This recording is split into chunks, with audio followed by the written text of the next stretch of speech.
Okay, here's the, this is the Goldstar 3DO. Panasonic made the more popular version, and then there was finally a remake. Let's start over again. Okay, here we go. Okay, here's the Goldstar 3DO. Probably the least known of the three units that were made for 3DO. Panasonic made the more popular unit. But this was very well built.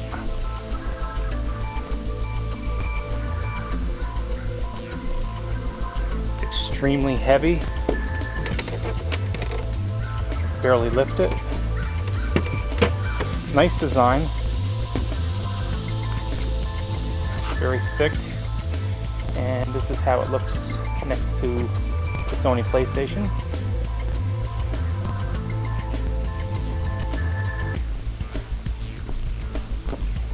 Here's a Star Wars handheld unit right here. Once again, they made up for a lack of technology by making a unit that people wanted to buy. Had just a really fun design.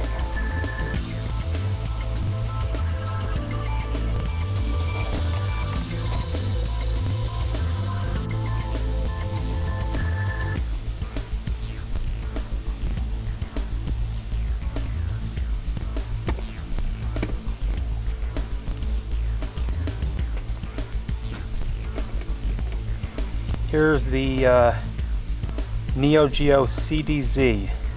Now this was basically a Neo Geo that played CDs instead of cartridges. This was not taken very well. It's a very nice, attractive system. But basically the CDs took forever to load while the cartridge unit delivered instant access. So this was basically a budget model. This was not the same as the Sega CD or the Atari Jaguar CD, where those units, the CD units really delivered a better product than the cartridge. The CDs were exactly the same as the cartridge, not anything better.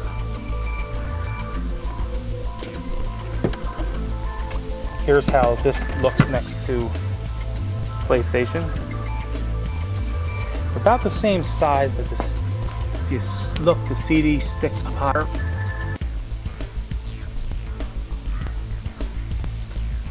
So it feels a lot bigger.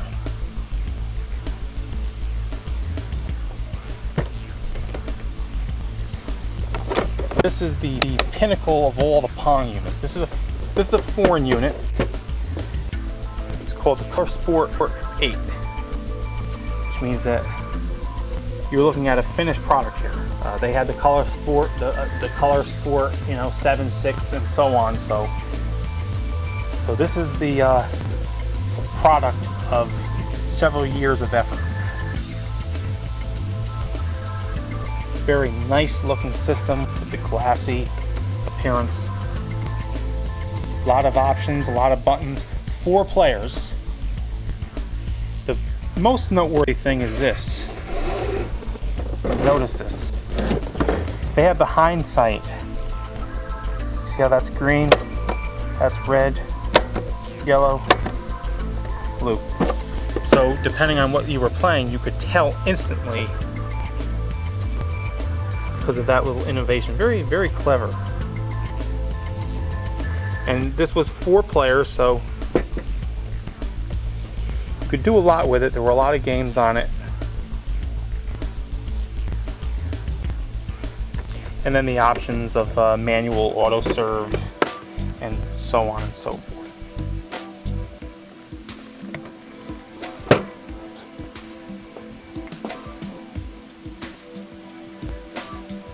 Next we have the Channel F System 2.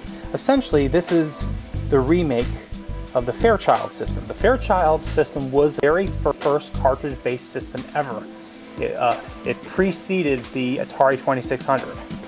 Okay, so this the Fairchild system came before the Atari 2600.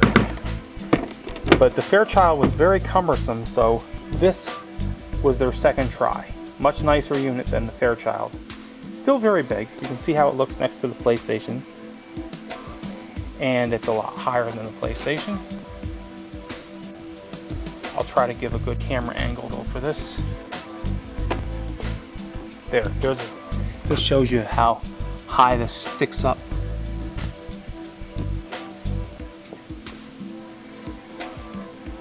So after the Fairchild, this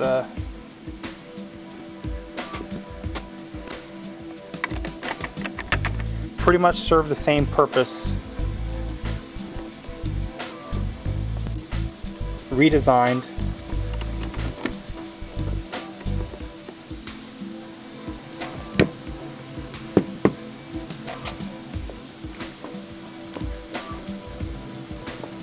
Obviously, cartridge port right there.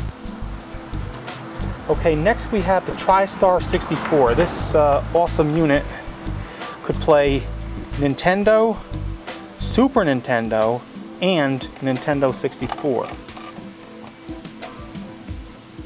Correct me if I'm wrong, by the way.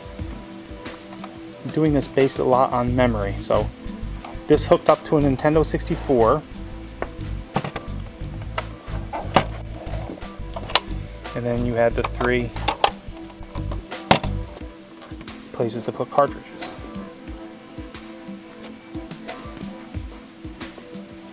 So if you didn't have emulators at the time, you know, this was very helpful to be able to play, you know, different games for different systems without going through the hassle. So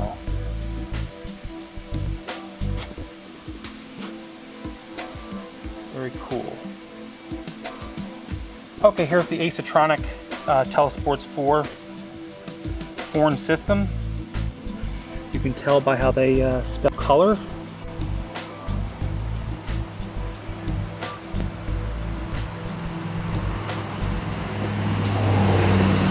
You can see that it's cartridge based.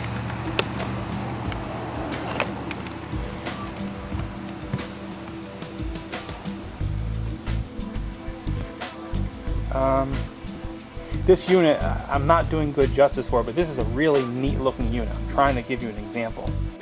Right there maybe shows it. Basically, when I show it from this angle, it kind of looks square and you don't see. This is really, really nice design here.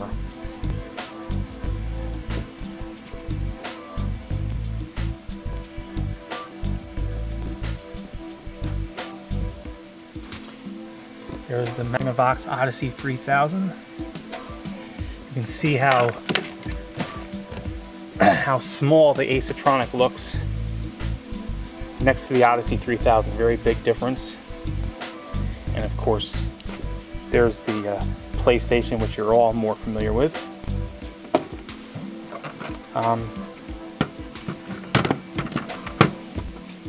While I'm here, here's how the PlayStation looks next to the Odyssey 3000. Here's how it looks next to the Color Sport 8. I believe the Color Sport 8 was foreign system. Look at how huge the Color Sport 8 is, just to make you aware of that. Here's the Victory game system. I believe this too is from overseas. Man, they really did a great job of making awesome looking systems. This was cartridge based.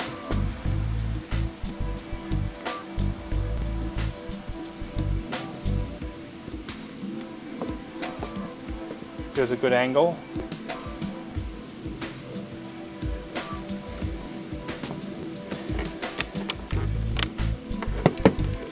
Now, here's an interesting game system right here. Very interesting joypads this has. This was made by Ford Motor Company. And this is released in a different language, so. You can see it right there. Basically a Pong and rifle system. But look at the design.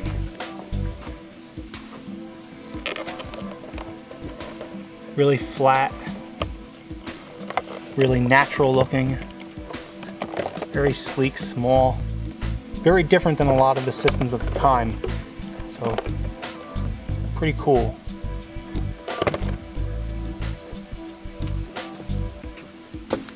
And And in case you didn't catch it the first time, there it is. There's the Ford label. And here's one of the Binatone systems. I think this is from England. They made several of them, and they looked very similar to each other. Okay, I believe this one, a little bit bigger paddles. The paddles here are a little bit stronger than on other units, a little wider. This might be a little bit easier to use.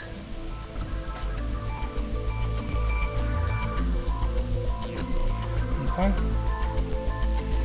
And it's a little bigger than the other Binatone, a little thicker. And then finally, here's the APF TV file. Sayonara.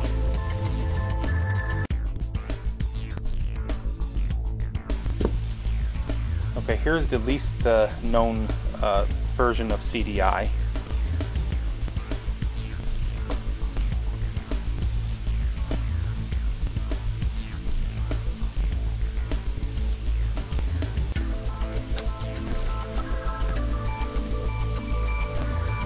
You can see how it looks next to all the game systems. It's a lot higher. It's very wide.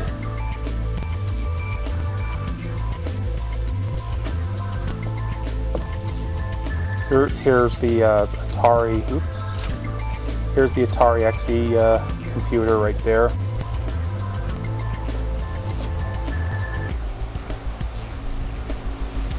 Here's the Sports Center 4, which is the equivalent to the Atari Stunt Cycle.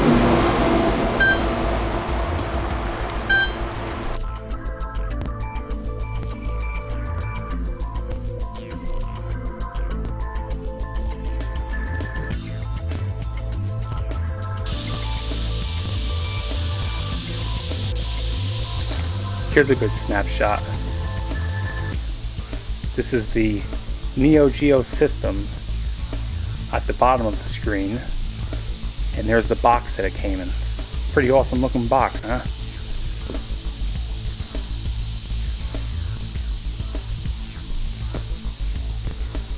And the writing was 100% accurate. A quantum leap forward in video entertainment. The Neo Geo Gold system. Advanced Entertainment System. There it is. Sorry about that. Oh, my fault. At least I'm correct. I've shied away from the zoom lens, and now I can see why, because it causes me to lose my balance here.